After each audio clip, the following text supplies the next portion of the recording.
Hello అండి, నమస్తే. ఇప్పుడు మాట్లాడే టాపిక్ వచ్చేసి గత 10 సంవత్సరాలుగా భారతదేశ ప్రధాని నరేంద్ర మోదీ భారతదేశ ఆర్థిక వ్యవస్థని మరీ ముఖ్యంగా ఫారిన్ డైరెక్ట్ ఇన్వెస్ట్మెంట్స్ అవనివ్వండి, లేకపోతే డొమెస్టిక్ ఇన్వెస్ట్మెంట్స్ రూపంలో భారతదేశ ఆర్థిక వ్యవస్థకి ఎలాంటి దెబ్బ కొడుతున్నారు, ఎలాంటి పాలసీస్తో ఎలాంటి దెబ్బ కొడుతున్నారు అని చెప్పే ప్రయత్నం అయితే చేస్తాను. ఇప్పుడు మరీ ముఖ్యంగా మనం చూసుకున్నట్లయితే 2014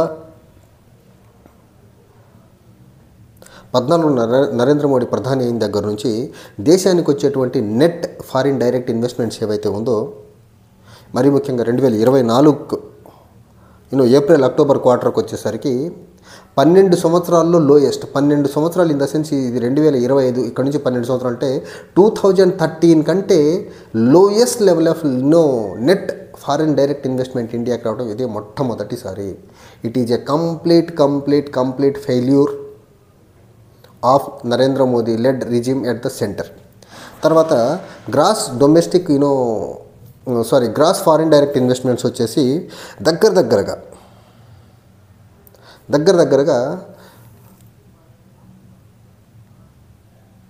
అంతకుముందు మన్మోహన్ సింగ్ గారు ప్రధానమంత్రి దగ్గర ఉన్నప్పుడు ఎంత అయితే ఉందో దానికంటే డ్రాస్టిక్గా పడుకుంటూ కిందికి వస్తుంది డొమెస్టిక్ ఫారిన్ డైరెక్ట్ ఇన్వెస్ట్మెంట్స్. దానికి డొమెస్టిక్ ఫారిన్ డైరెక్ట్ ఇన్వెస్ట్మెంట్స్ ఇండియాలో ఉండకుండా అబ్రాడ్లోకి వెళ్ళి ఇన్వెస్ట్మెంట్స్ పెట్టేదానికి ఇంట్రెస్ట్లు ఎక్కువ చూపుతున్నారు. దీనికి ప్రధాన కారణం వచ్చేసి నరేంద్ర మోదీ యొక్క selective monopoly in the sense Adani అంబానీలకు ఉపయోగపడే పాలసీలు తీసుకురావడం, లేకపోతే వీళ్ళంటే గిట్టని భారతదేశానికి సంబంధించిన కార్పొరేట్స్ మీద ఈడీ దాడులు, సిబిఐ దాడులు, లేకపోతే ఇన్కమ్ ట్యాక్స్ దాడులతో వాళ్ళని భయపెట్టడం. దీనివల్ల ఇండియాలో ఉన్నటువంటి కార్పొరేట్స్ విదేశాల్లో వెళ్ళి పెట్టుబడులు పెట్టుకుని అక్కడ వ్యాపారాలు చేసుకునే పరిస్థితిని క్రియేట్ చేశాడు ఇతను.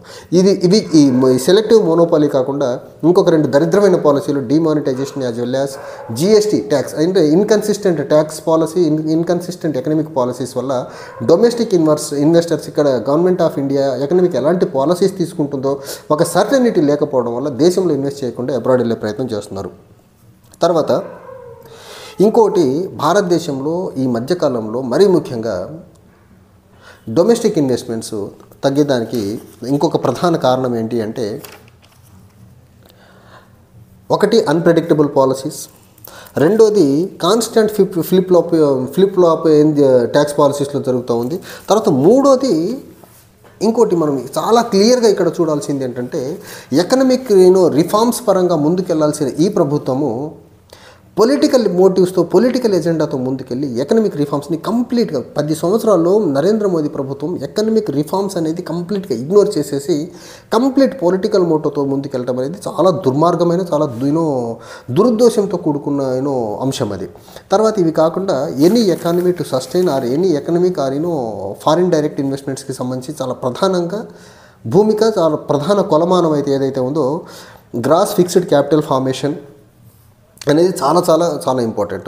అయితే గత 10 సంవత్సరాల్లో మనం చూసుకుంటే గ్రాస్ ఫిక్స్డ్ క్యాపిటల్ ఫార్మేషన్ అనేది నరేంద్ర మోదీ టెన్యూర్లో ఇప్పుడు 29%గా ఉంది. అంతకుముందు మన్మోహన్ సింగ్ గారు ప్రధానమంత్రిగా ఉన్నప్పుడు జీసీఎఫ్సీ వచ్చేసి దగ్గరగా 32% ఉంటాయి. అంటే గత 10 సంవత్సరాల్లో కంటిన్యూస్లీ 29% దగ్గర ఆగిపోయింది. అక్కడి నుంచి పరిగి కొంచెం కూడా ముందుకెళ్ళేదానికి ఆస్కారం లేదు.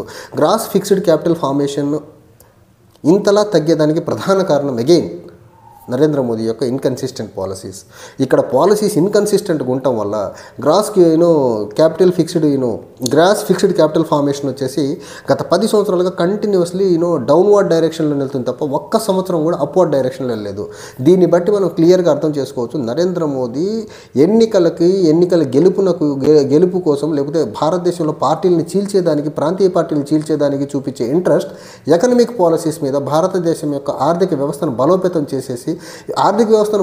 చేసి దేశంలో యొక్క యువతకు ఉద్యోగాలు ఇచ్చేదానికి, దేశం యొక్క ఆర్థిక వృద్ధి రేటుని పెంచేదానికి, లేకపోతే దేశంలో ఓవరాల్గా పబ్లిక్ యొక్క జీవన స్థితిగతులు మెరుగుపరిచేదానికి ఎలాంటి డెసిషన్స్ తీసుకోవట్లేదు అనేదానికి best example gross fixed capital formation గత 10 సంవత్సరాలుగా 29% దగ్గరే స్టాగ్నేటెడ్గా ఉంది అనేదానికి ఇది one of the live example. తర్వాత ఇంకొకటి మనం ప్రధానంగా చూడాల్సింది,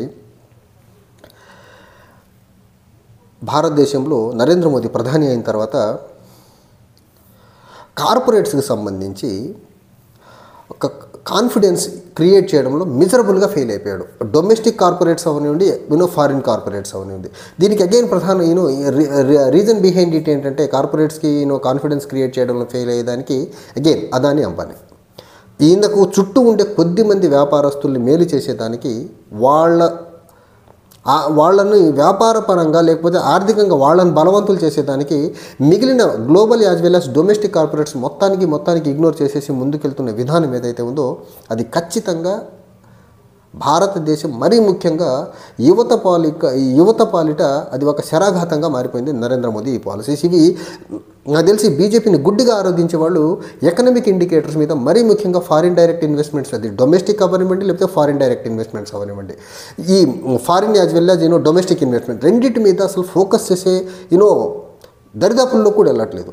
దీనికి మనం one of the best example చూడండి. ఇన్ఫ్లేషన్ ఎలా పెరుగుకుంటూ వస్తుంది, క్రూడ్ ఆయిల్ ప్రైసెస్ ఎలా పెరుగుకుంటూ వస్తున్నాయి, ట్యాక్సెస్ ఎలా అప్ అండ్ డౌన్ అవ్వకుండా వస్తున్నాయి, ఎంతమంది ఇన్వెస్టర్ దేశం వదిలి బయటికి వెళ్ళిపోతున్నారు, ఎన్ని కంపెనీలు దేశం నుంచి బయటికి వెళ్ళిపోతున్నాయి. చైనా కాకుండా ఇంకొక ఆల్టర్నేట్గా చైనా కాకుండా ఇంకో దేశం కోసం ఆల్టర్నేట్ చూస్తున్న గ్లోబల్ కార్పొరేట్స్ ఇండియాకి రాకుండా బంగ్లాదేశ్కో, మలేషియాకో, ఇండోనేషియాకో ఎందుకు వెళ్ళిపోతున్నాయి, లేకపోతే కొన్ని ఆఫ్రికన్ కంట్రీస్కి లేకపోతే బ్రెజిల్ లాంటి దేశాలకు ఎందుకు వెళ్ళిపోతున్నాయి, ఇక్కడ ప్రధానంగా ఆలోచించాల్సిన అంశం. ఇక్కడ పాలసీస్ కానీ కరెక్ట్గా ఉంటే గ్లోబల్ ఆర్ డొమెస్టిక్ ఇన్వెస్టర్స్ యొక్క డిమాండ్స్ని మీట్ అయ్యే ఎకనామిక్ పాలసీని మనం ఫ్రేమ్ చేయగలిగితే, వాళ్ళు చైనా +1 పాలసీ చూసుకున్నప్పుడు గ్లోబల్ కార్పొరేట్స్ డెఫినెట్గా ఇండియాకి వచ్చేదానికి ఆస్కారం ఉండేది. ఎందుకంటే మన దగ్గర డెమోగ్రఫిక్ డివిడెంట్ ఉంది, యంగ్ పాపులేషన్ ఉంది, ఎడ్యుకేటెడ్ పీపుల్ ఉన్నారు, ట్రైన్డ్ మ్యాన్ పవర్ ఉంచుకొని కూడా ఇక్కడికి రాకుండా వేరే దేశాలకు వెళ్తున్నారంటే ఇక్కడ ఓన్లీ మోనోపోలిస్టిక్ పాలసీస్, కొద్దిమంది కార్పొరేట్స్ని భుజాన సంఖలో పెట్టుకొని వాళ్ళని ముందుకు తీసుకెళ్లే ప్రక్రియ ఏదైతే ఉందో దానివల్ల గ్లోబల్ కార్పొరేట్స్ యొక్క ఇంట్రెస్ట్ కంప్లీట్గా దెబ్బతినేసి దేశంలోకి ఫారిన్ డైరెక్ట్ ఇన్వెస్ట్మెంట్స్ ప్రాపర్గా రావట్లేదు. మరీ ముఖ్యంగా last year 2024 April to October quarter మధ్యలో జరిగినటువంటి డౌన్ఫాల్ గత 12 ఇయర్స్లో బిగ్గెస్ట్ డౌన్ఫాల్ అది.